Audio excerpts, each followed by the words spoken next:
Listen to me. If there was a wise man who would ever think of this, they would say in order to be superior to the man, you've got to be the man. For I am the man himself.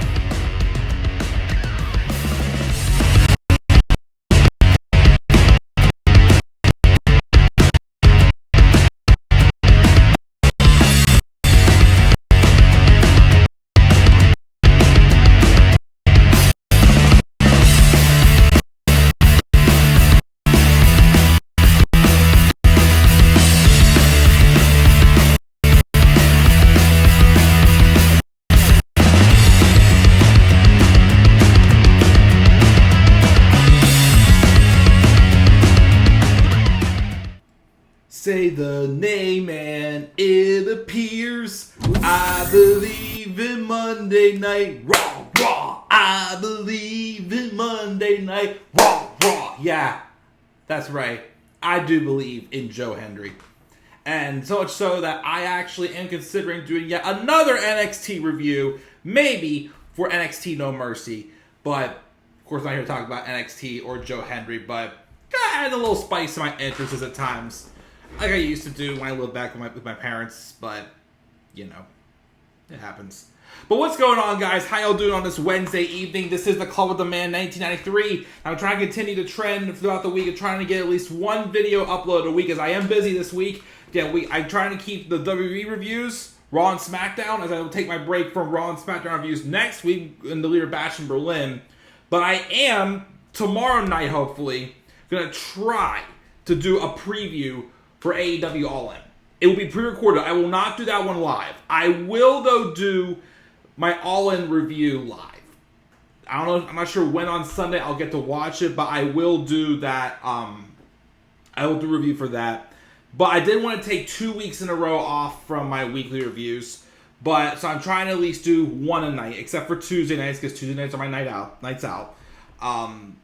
So tonight I'm here to talk about Raw. The August 19th, 2024 edition of Monday Night Raw, and it took place in Fort Lauderdale, Florida. Crowd was hot again in Florida, as I'm sure it pretty is in Florida.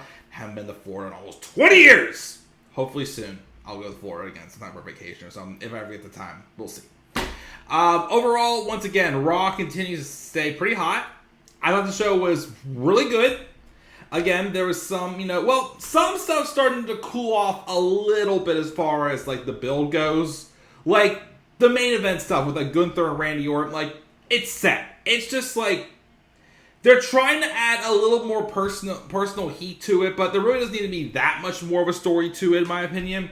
Basically, the story is, Gunther just got something to prove, and he's just trying to make it personal with Randy to get underneath his skin. Even though, once again, Randy Orton does his RKOs out of nowhere. So that could cost Gunther. But then, of course, Gunther is trying to show that he also can cause things out of nowhere as well. We did have a women's tag title match, in a triple threat, which was fine. Again, it's just weird because there really was no true babyface in the match of the triple threat match. And sometimes I mentioned, there's some, all heel matches that work. Some that really don't. We will talk about that as well. More stuff with the Judgment Day and the Terror Twins, Rhea Ripley and Damian Priest in there as well. We, of course, had American Made and the Wyatt 6 tease more drama with them as well. As well as Maxine Dupree getting a couple seconds that actually shows she's actually improved. We've also advertised that we will be getting a tournament for the number one contender for the Intercontinental Championship as well, who will face Braun Breaker next. That begins next week. No word yet on opponents so far. We got another match made official. CM Punk and Drew McIntyre. A strap match. And I guess they're bringing back the thing with you have to touch the four corners to win.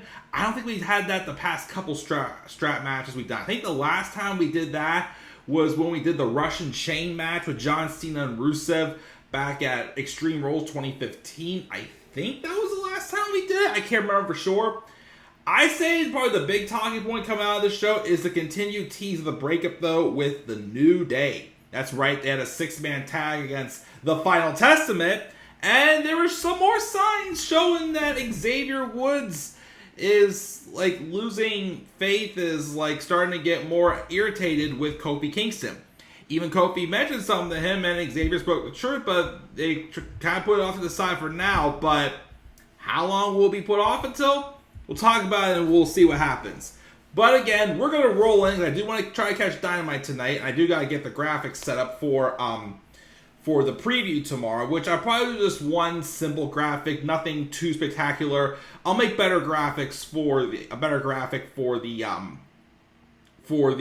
review on Sunday, or whenever I get to do the reviews. I'm not sure yet what time on Sunday I'll get to watch All In, and then just continue forward from there.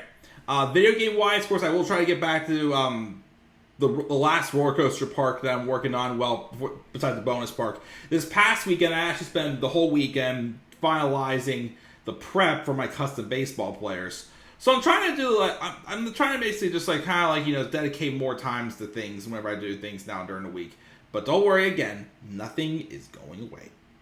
We're going to get rolling before I start talking about other crap that you guys don't want to hear about. Let's talk about Raw. Again, we are in Fort Lauderdale, Florida. The show opens up with Randy Orton. He says, bear with him for a minute. It's been a while since he opened the show and he introduces us. Well, it's been a while since he's introduced Raw. He opened up Raw, that is.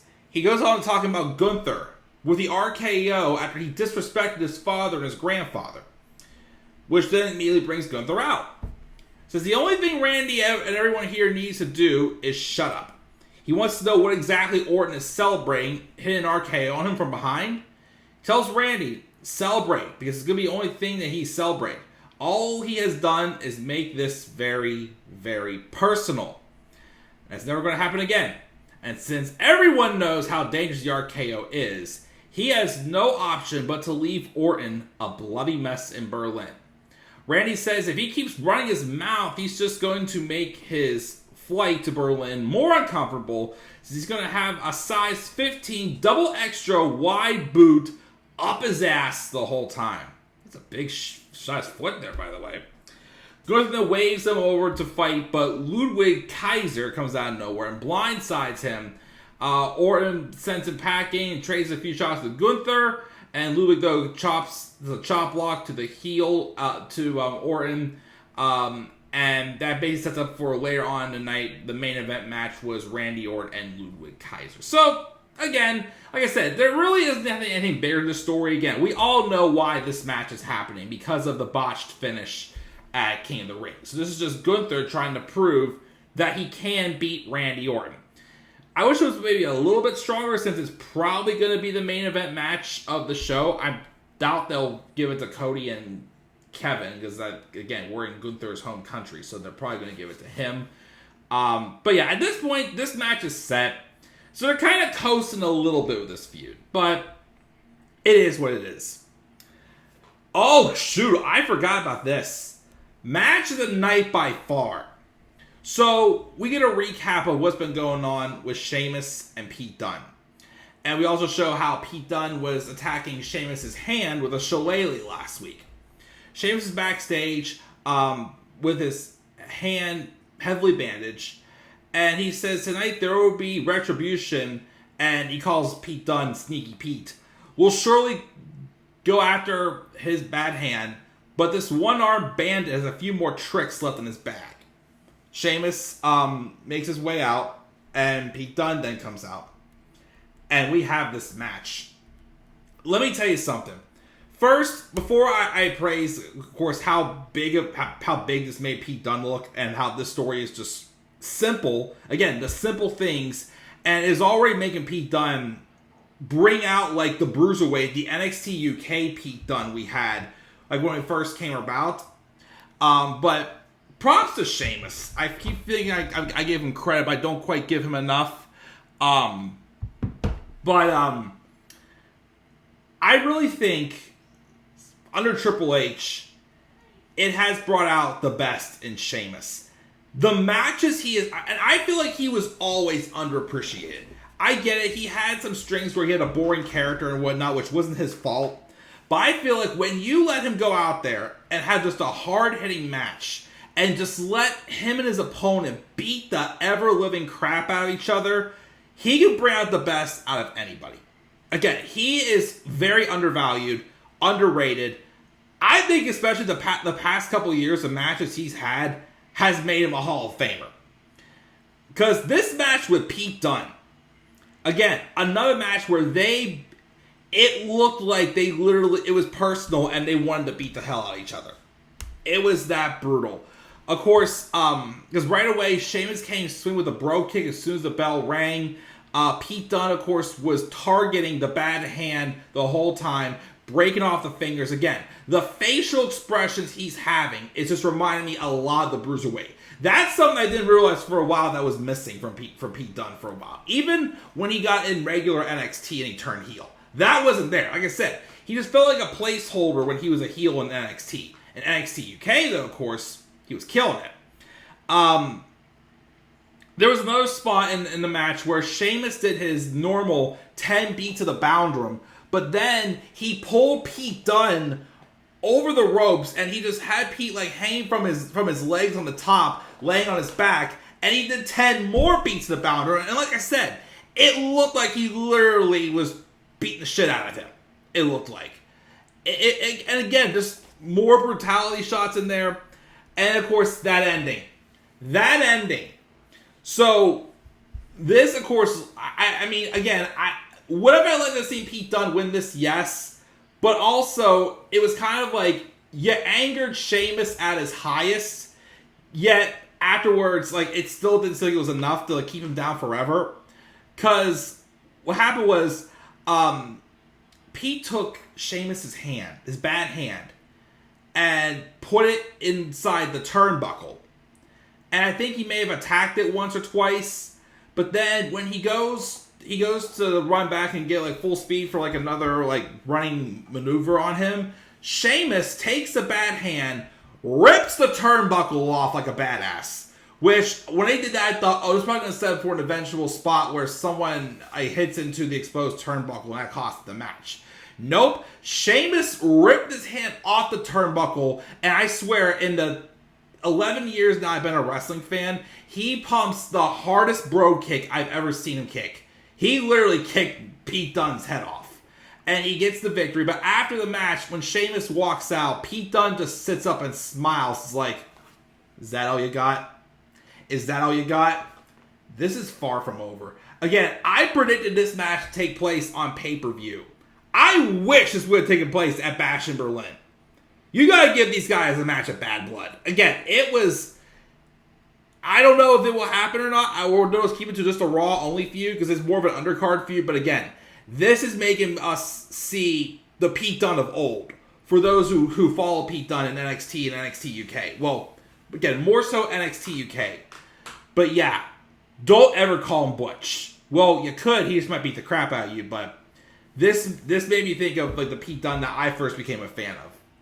Hats off again to both of those men. To again, Sheamus especially, he's brought the best out of so many people the past couple years with just his brutalness. I think this match again was definitely one of his best. I mean, nothing I think is going to ever top his first match he had with Gunther at Clash at the Castle in 2022. Or even the triple threat he had with Drew McIntyre at WrestleMania 39. But geez, oh man, was this awesome. Again, Sheamus gets a win, but it looks like it's not over yet. Backstage, though, we have Kofi Kingston, Odyssey Jones, and Xavier Woods chilling. Kofi Kingston and Xavier Woods are dressed up as the Teenage Mutant Ninja Turtles, by the way. When Odyssey walks away, though, Kofi says, "Yo, Woods, you already seem a little off lately." Woods says he wishes Kofi had asked him before bringing Odyssey Jones in. Because it does kind of feel like they're replacing Big E. But then Kofi's like, no, we ain't replacing E. We ain't not bringing Big O into the New Day. And they're family. But Odyssey is in the same boat as them when they started. And he just wants to do for him what he wishes someone would have done for them years ago when the New Day got brought in and they thought they was a nobody. Woods was like, okay, cool, I get it. But then Big O comes over, pumps up, and gives them a big bear hug. and we get ready for the match. Before it happens in a little bit, but first, we got a Braun Breaker hype reel. We, of course, heard from Braun later on as he talks about this upcoming tournament to crown a new number one contender for the Intercontinental Championship. I wonder who's in it. I'm not sure yet. But then we get a recap of Ivy Nile turning heel on Maxine Dupree last week and officially joining American Made. Backstage, Chad Gable officially welcomes her to the team, and Ivy says she gave Maxine a chance, but she got what she had coming to her. And she couldn't realize she was holding her back. And that's on her. And Gable says they're going to finish Alpha Academy and then go back to taking care of the Wyatt Six. So, we have Ivy Nile and Maxine Dupree. Did the bell even ring? I can't remember if the bell even rang. But immediately, Maxine Dupree does this really nice dropkick. And she has a good... This only lasted about 30 seconds before the Wyatts came out. But Maxine Dupree got some pretty good offense in on Ivy Nile. She looked really good. Again, she literally was just thrown into the ring of fire and had to, dance with the wolves pretty much right away.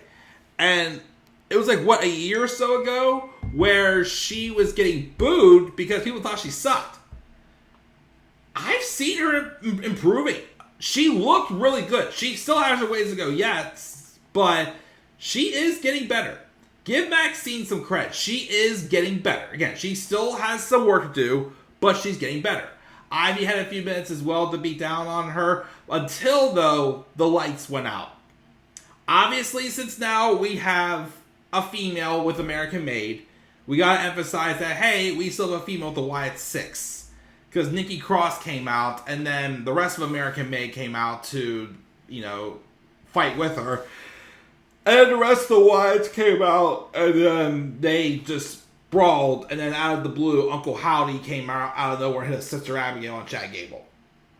And apparently next week on Raw, we're getting Uncle Howdy versus Chad Gable. Why not do it at the pay-per-view? Don't know why, because we only have 4 matches right now. First, we're going to add a 5th one. Probably something from SmackDown. I don't know yet what it's going to be, but we'll see.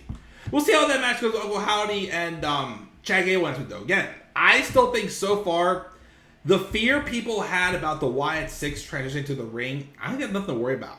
I think we're in great hands. And of course, the more I see stuff, the more I just wish Bray Wyatt was here and he would have had a chance to, do all this, because this is awesome, but rest in peace. This Saturday, by the way, is going to be 1 year for Bray Wyatt. 1 year for Bray Wyatt. Dang. I still remember getting that text from my friend that said Bray, and I knew. I've told the story how many times, but just glad to see the Wyatt Six, though, is excelling for sure on Raw right now. And again, great for Maxine Dupree as well to be improving as well. Backstage, we have the Terror Twins, Damian Priest and Rhea Ripley, coming up a promo about how they're going to put Liv and Dom through the mat in Berlin. They have some encounters with the Judgment Day later on. But then we got CM Punk coming out. And he's got a strap around his neck. It was teased last week with Drew McIntyre's belt that we're going to be doing a strap match. He comes out, and this is definitely one of Punk's, tamer promos. We gotta kind of have a little bit like a cool down period, have us wanting more, and then Punk will probably maybe this time we go Raw just obliterate Drew on a microphone and some savageness. Or again, as I feel it's going to be a 3rd match at Bad Blood. I still say Hell in a Cell. So maybe it'll be then we get Punk really spitting fire at Drew McIntyre. But anyways, Punk comes out. Asks if he looks good. If the bags under his eyes are getting bigger. He didn't get a lot of sleep because he has exciting news to share with us. But first, before he shares this news, can I tell you a story? He mentions how WWE is on this hot streak and advised that it's because of the crowd. He talked to a lady in a wheelchair he met at a fan fest this past weekend, and she told him she just defeated cancer. And somehow he was a source of strength to her. And that makes him think of 2 of his friends who's fighting as well. And then he talks about meeting a lady from Taiwan who flew 15 hours just to meet him. A gentleman with a sign said he traveled 5,000 miles. Well, I will walk 500 miles. We got that somewhere on trivia last night. Damn it. But anyways, he says he came all the way from Jordan to see him.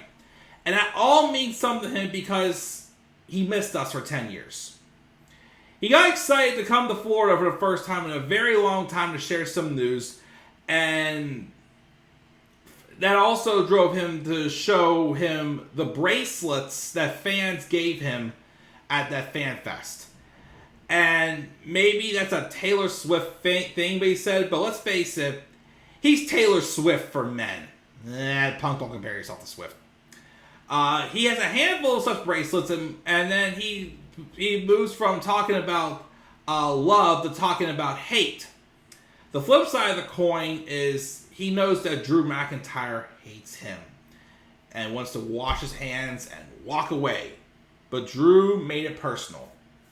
Drew says he hates him, but he thinks he loves him. And he knows he's obsessed with him to the point of wearing a bracelet with his beautiful wife's name on it, which brings him to the news. And he in fact mentions that he talked to Adam Pearce and they made it official for Bash in Berlin, the strap match. And then he wants to leave scars and ensure Drew McIntyre can't forget the name CM Punk, which brings out Drew McIntyre and he says, yo, you embarrassed yourself last week when I whipped you like a child, and now you want to challenge to a strap match? He's like, have you started drinking? And he says he accepts. He tells them to lose the strap and they'll give him a show.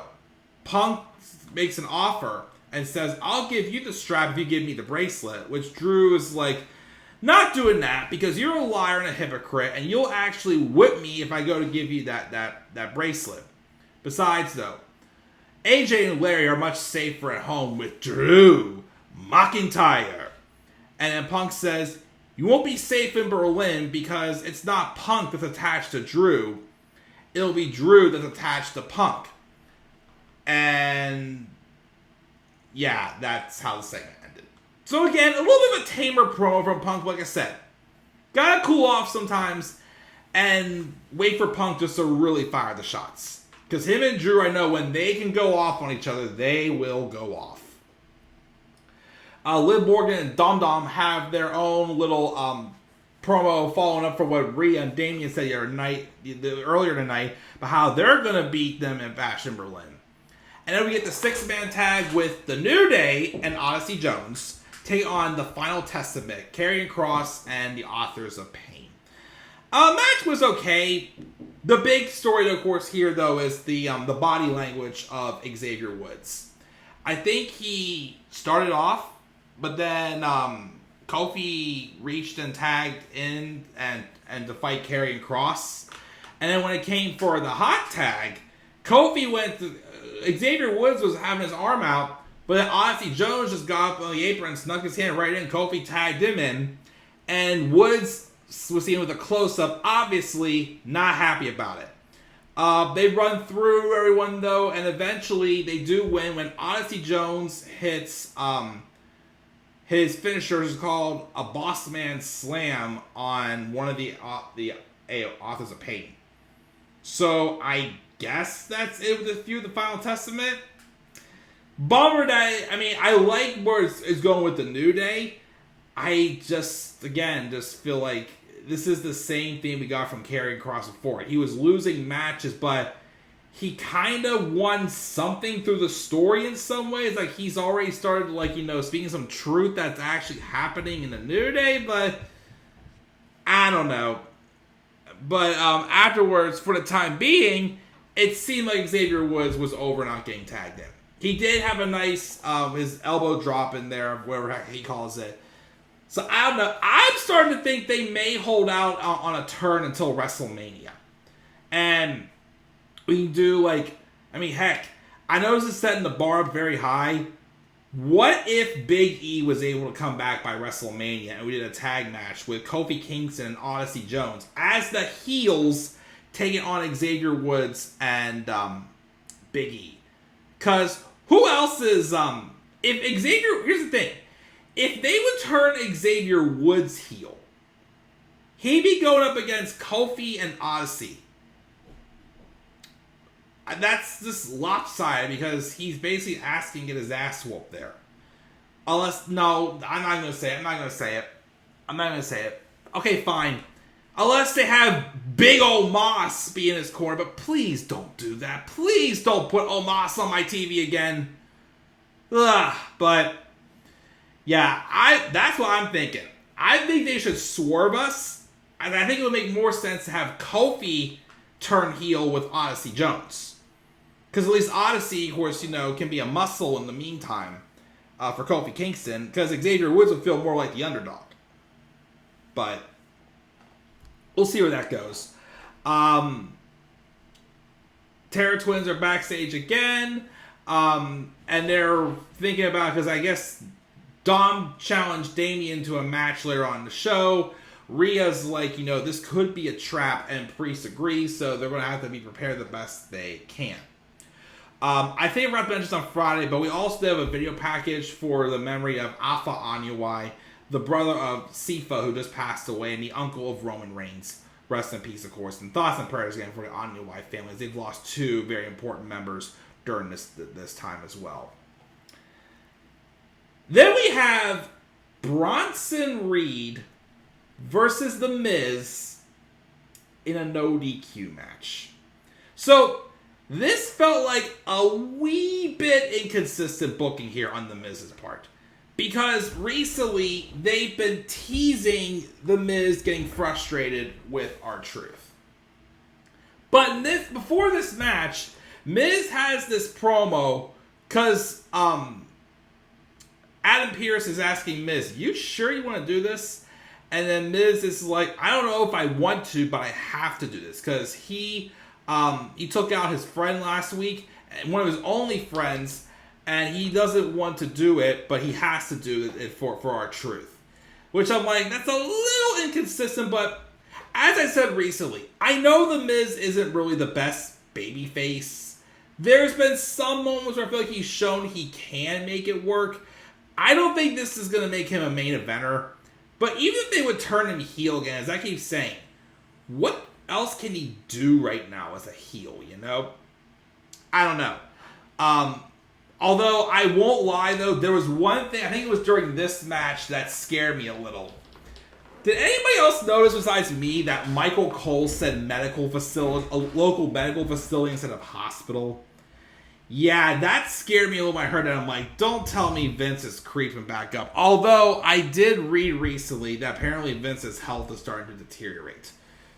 Not good for Vince, but I don't want him back in the business. But, anyways, Miz had this match with Bronson Reed in a no DQ match. And he showed some moments of some hope, but Bronson Reed was able to just overpower him.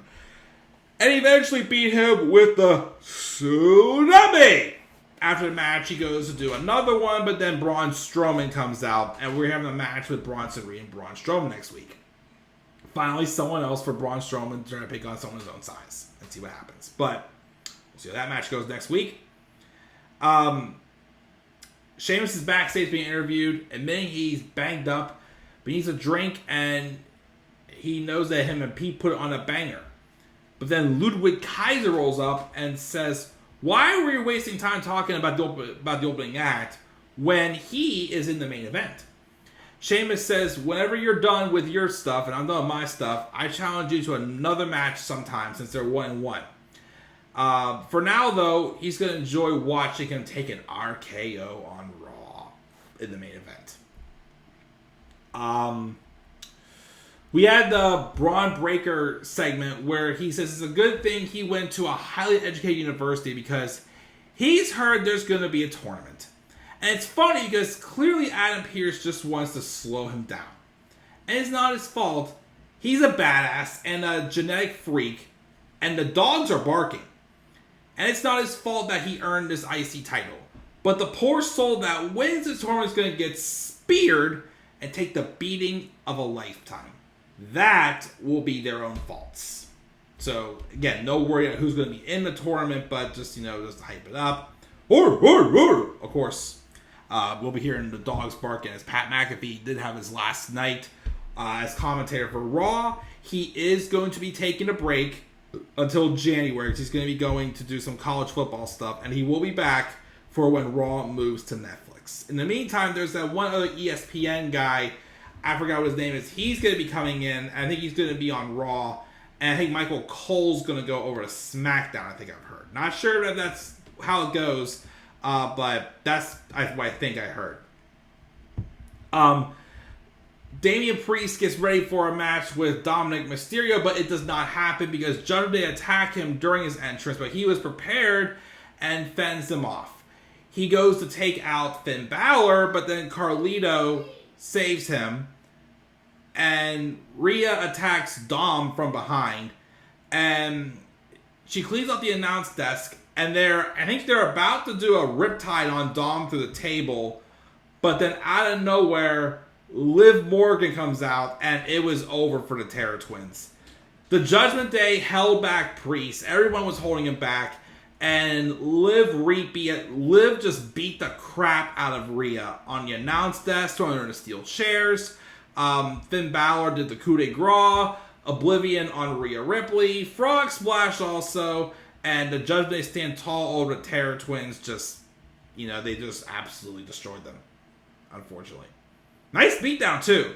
Of course, they held Priest back and watched Rhea suffer as she took the beatdown pretty badly, but good beatdown.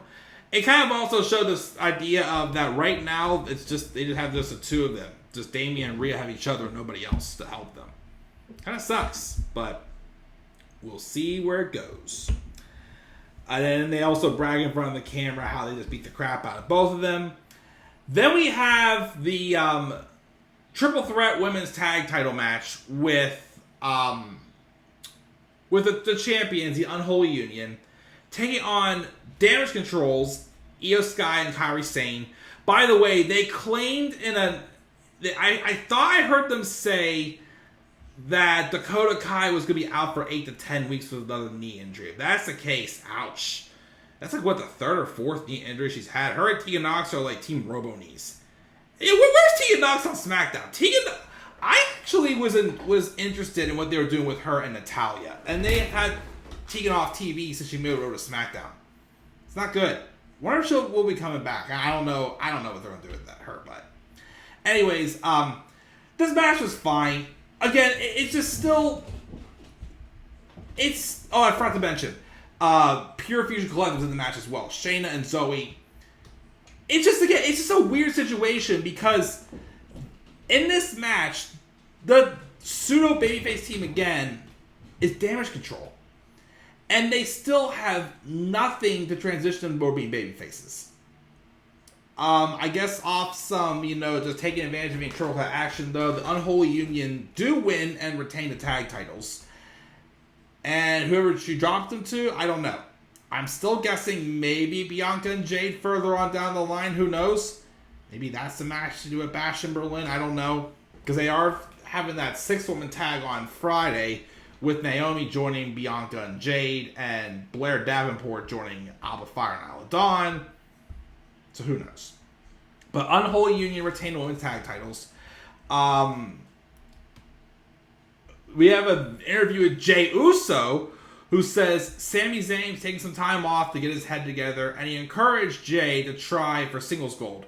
So, okay, here's one thing. He put his name in the fight for the Intercontinental Championship. So I guess Jey could be a favorite to win this tournament. Although I don't know if they would have him beat Braun Breaker for the title, but gotta give Jey some type of a bone. Even if they would put the tag titles on him and Sammy, to me, I'm just like, okay, that's kind of a step down. Jey deserves some singles gold. But is Jey the right man this soon to take the title off of Braun? I don't know. We also, of course, got highlights again of Pat McAfee's latest run. And as we, of course, gave Pat McAfee's best wishes. Randy Orton then beat Ludwig Kaiser in the main event. Afterwards, Gunther slid in, but Orton cuts him off, and they started brawling. And then Randy posts him and lays right hands, and then the show just ran out of time.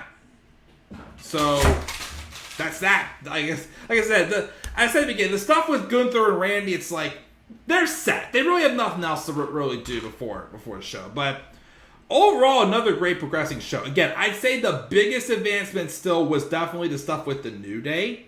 Nice stuff with Judgment Day and the Terror Twins. I think has definitely been some really great television, some simple storylines, making sense. Again, the weakest part was definitely that women's tag title match, but that wasn't too bad. Again, it's just the casting's just weird right now with Damage Control in there and such. Drew and Punk, a cooler promo, but again, you gotta have like that cool down period and you wanting some more. So we'll get that later. And again, like I said, that the match of the night for sure, that was still definitely Sheamus and Pete Dunne. I hope they do have another match. Heck, I'll throw this out there. People are saying that they should maybe consider this match with CM Punk and Drew McIntyre instead of Hell in a Cell. But I'd say two guys who beat the crap out of each other, why not do at Bad Blood, Sheamus and Pete Dunne, First Blood? We haven't had one of those matches in years. Yes, they could do it with Drew and Punk, but it may be more fitting for Sheamus and Pete Dunne. Like I said, that's meant to be an undercard feud. I think you gotta get it to a pay-per-view match, especially how good that match was. Oh my goodness, I'll be talking about that match for a while. But I gave Raw a B+ this week. A B+ for Raw, good grade for it. Again, not as hot as the Raw with the Wyatt 6 debut, but still, again, just fantastic stuff from Raw. Again, Raw is the A show right now. I never thought I'd be saying that with how bad Raw was a few years ago. We were all saying Raw is dead, hashtag Raw cleanse, or for me, Raw is background noise. But look at us now. We're killing it. But that's my review of Raw. Again, B+. What are your guys' thoughts this week's episode of Raw? Leave your guys' thoughts again down in the comment section below. Be sure also, as always, to slap a like on the video and subscribe for more content on my channel. You can follow me on Twitter as well at the Club of Demand 93 and on TikTok and Instagram, the Club of Demand 93. Again, tomorrow I will record my AEW All-In preview and predictions. SmackDown review on Friday. Like I said, the main video game we're going to try to focus on next is getting the last Park or two done for Roller Coaster Tycoon. Maybe if I have more time meant to do for my Spirit of Destiny Let's Play, but one of the two will definitely be happening. And other content to come as well. I still gotta get to the best and worst matches series. I've been putting that off for a bit. I do want to get to that, but we'll see. Because again, later in the fall, I may be cutting back for a couple weeks because that's when my first child is gonna be coming in around Thanksgiving. So around that time, I will probably be taking a little bit of a break because, I want to, get things settled in with my son and start bonding with him too as well. And again, to see where things go. But some way, somehow, I will always keep the channel alive. I've always said that maybe when the time comes, maybe I may have to stop. But, again, I have a lot of more responsibilities. But however I can, still want to come up here and talk some wrestling, talk some baseball, play video games, and have some fun. Because as always, this is my little space to just detach from the world around me and just be me. So guys, as always, thank you for your support as always. I'll catch you guys all later. Have a great rest of your night. And do not forget as well, in order to be superior to the man, you've got to be the man. And for I am the man himself. And that is not just an opinion, my friends. That is a fact of life. Yeah!